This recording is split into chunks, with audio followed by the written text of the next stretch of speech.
The market will rebound, and they will soar to unprecedented heights. Everything depends on how low we sink. Recall the liquidity of Bitcoin. Grab the same zones, zone 60 to 64,000. We have been preaching for a while now. That's its location. How low will it go from there, given where it is now holding? Only go downhill, which is what I could expect to happen if a Bitcoin breaks below $60,000. Something catastrophic is what we need. Take a peek at Ethereum to descend to this level. The markets were not even perturbed by the SEC. Not even a hitch has occurred here. We're in the liquidity zone for Bitcoin. Should we go any lower? It's difficult. As a buyer, I can assure you that it is quite difficult to time the bottom of these markets. After all, these seem like fantastic chances to me right now. Bitcoin Ethereum is down almost 4% as of right now, down 2% as of 62,394. PP is coming in at 50 cents at 3,172 XR. With both the USDT and USDC coming in at 99, it is down 2.53%. Look at all the coins I've been looking at right here, or $1.06, as we scroll down. The other day, I hated myself for not purchasing at these ranges, but it increased to 15 tokens. When these people move, they really move. Yes, it was a 15 yesterday, it was just a do 5 with a hint of green. It's not like XRP, where every cent moves and every half is sentence battling, so I believe that they actually start to move. I believe I will make my buy today. I'm thinking that this cycle, when I get 16 tokens total, I'm going to buy an ARB 7500 to position myself. It will perform amazingly well. And finished, I'll probably have 22 tokens. And the group I'm sitting in, listen 5 to 10 times. Lovely, and I still have my XRP purse. And my H-bar backpack, which will work wonders for me in terms of the whole Bitcoin market capitalization. We're going to discuss David Schwartz's enormous statement from last night, which came out at $2 trillion, $327 billion. In addition, there is this whole ongoing issue. Schwartz, you know Charles Hoskins is up to his tricks. Call him out one more time, David. It's almost time for us to examine the markets. We're going to examine XRP in its entirety. We are going to examine these areas of breakout. However, yesterday it was the Lions of Lux. Hello. This is my NFT auction, folks. In just over 14 months, the community received back over 600,000 XRP from the project. 15 months you return XRP to my target while holding an NFT. I'd like to get to 500 NFT holders for May when we have the Star Wars themed lions coming out. Is that possible? In my opinion, yes. This is hardly a justification for all of you, your friends, to argue that everyone should own at least one. The more you own, the more XRP you earn. That's all there is to it. You hold one NFT, and for as long as you keep holding that NFT for 8, 10, 16, 24 months from now, you will receive one airdrop of XRP every single month. However, as April ends tomorrow, your time is running out. Denotes that the snapshot will disappear tomorrow. Whoever buys an NFT must sign it and transfer it to their wallet before the first qualifying snapshot is taken at night. Here it is for the airdrop. Examine this. Indigenous, yes, 250 NFT. 190 is correct. The ghost behind them received 117. Here's how we monitor this. The wealthy, the number of NFTs you own is tracked by this list. And the quantity of points you've linked, you see, with them. It's a beautiful thing that never ends, people. It's a lengthy list, which is why we rank as the top project on the XRP ledger list. Let's dissect the fractal and divide it into manageable chunks. Let's examine the black lines representing the peaks and bottoms to see how comparable they are. Do we think we are correct? This is what he is observing. How does this appear? It appears to me that the time I've been calling for is almost here. Breakthrough using the fractals on his chart, it's aligning quite closely. Indeed, he is characterizing a breakout quite appropriately. Yes, that's intriguing, but let's go back to the original chart. I've been explaining to you the XRP purchase zone.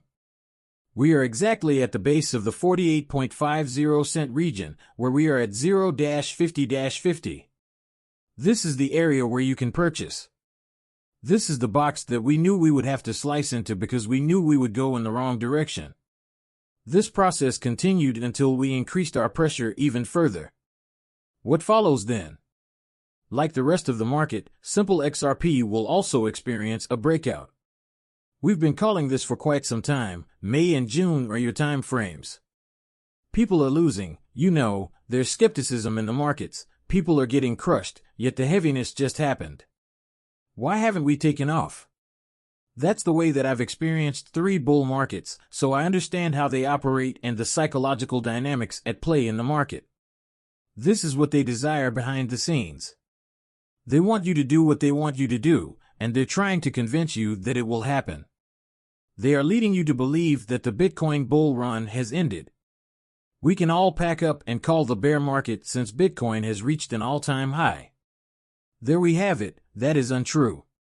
Brad Garling, I promised you that I would be with it for $5 trillion by the end of the year and that Bitcoin would surpass 100,000 by then. XRP will surpass $1 by the end of the year, I'm telling you. If you own XRP, the first quarter of 2025 will be the wildest period of your life. Datavest to put this out and go gets into the ridiculousness. Charles Hoskins said, "Why did man come back, after spitting once again?" To the SEC after he left the company to ensure that the SEC complaint against Ripple was filed by me, not by Hoskins. John then released this information, and Charles responded by saying you misspoke and misrepresented the accusations made. Recall that he stated he didn't want anything to do with the XRP community and that we were all liars and worthless pieces of garbage. You are aware of the situation, you chose not to rectify it, and in response to criticism, you escalated your behavior and insulted David as well as everyone else. Schwartz is unreal. Now that you're involved, the narcissistic victim has made it right. Many in the XRP community think that members of the Ethereum community bribed the SEC to take out XRP, and I'll get into that in a moment. I saw this come up again after Stephen Rov said that his PR campaign is a conspiracy theory. For you spot on, Hoskins is a liar. This dude is a freaking liar because I didn't misspeak. There has always been a theory of conspiracy. No, Charles. He claims there isn't any proof. He lied about it, and as a result, David Hinman and David Schwartz replied to him.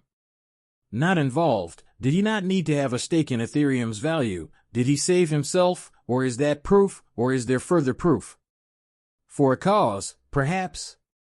Recall that Hinman joined a legal firm with significant holdings in Bitcoin and Ethereum, just like Clinton Hoskins did. Providing erroneous information and inciting a riot, I never once took a stand based on the standard Eastgate arguments no matter how many times you disagree with those two claims. My great conspiracy theory has always been centered upon the idea that someone from Ethereum bribed the SEC to pursue XRP. It won't alter reality, according to David. Do you really think that's any proof that his interest and SC meant or actually did influence variables that impacted the case against Ripple, huh? Interesting, huh? Because, as you may recall, Charles Hoskins stated that Ethereum most likely used the money to persuade SEC employees rather than claiming that Ethereum bribed the agency. Charles Hoskins claims that the Ethereum Foundation persuaded SEC employees that XRP was a security by displaying a large sum of money in front of them. However, according to Hoskins, you're not a bribe. Is that right? How are you, folk? Call it what you will. That's my bribe, that's what Hoskins stated, and he dares to retract his statement. Really, according to rumors, Hoskins is a liar who knows exactly what transpired. Currently, and as I was perusing it, I went into too much detail to say that he gave his Cardano co-partner all of his ether to get him to join. Isn't that an interesting point? CryptoPunk said, I can blow this up, and I can show you how, so just to up the only season, don't get fed by the market. He's right. That's all I can see, the $60,000 range. Is that cryptocurrency Bitcoin? As far as we can go, barring some kind of catastrophic event that occurs in this space, we are at the bottom. I doubt we're going to. If you see anything connected to Black Swan, consider that the institutions are in. Really, everything having to do with Black Swan is off the table. I believe a Black Swan type incident would have occurred when consensus or either got into the SEC and the case was revealed. It would have been the appropriate moment, but given the current situation, it might happen at any time. The Asian markets will launch their Bitcoin ETF in 2 days, and institutional investors will be entering these markets at that point. I believe these markets will soar today. Is the day the Patreon post is released. After that, I'm going to start loading up and cease buying because I really believe that this is the closest we can go. I don't think we're going to drop all that much below a local bottom, if we can even call it that.